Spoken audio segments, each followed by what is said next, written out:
Since therefore Christ suffered in the flesh, arm yourselves with the same way of thinking.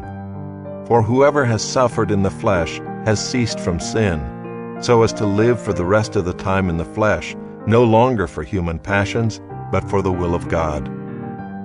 For the time that is past suffices for doing what the Gentiles want to do, living in sensuality, passions, drunkenness, orgies, drinking parties, and lawless idolatry. With respect to this, they are surprised when you do not join them in the same flood of debauchery, and they malign you.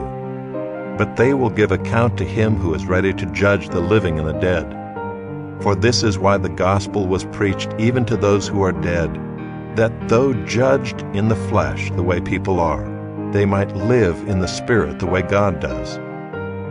The end of all things is at hand. Therefore be self-controlled and sober-minded for the sake of your prayers. Above all, keep loving one another earnestly, since love covers a multitude of sins. Show hospitality to one another without grumbling. As each has received a gift, use it to serve one another as good stewards of God's varied grace. Whoever speaks, as one who speaks oracles of God. Whoever serves, as one who serves by the strength that God supplies, in order that in everything God may be glorified through Jesus Christ. To him belong glory and dominion forever and ever. Amen. Beloved, do not be surprised at the fiery trial when it comes upon you to test you, as though something strange were happening to you. But rejoice insofar as you share Christ's sufferings, that you may also rejoice and be glad when his glory is revealed. If you are insulted for the name of Christ, you are blessed, because the Spirit of glory and of God rests upon you.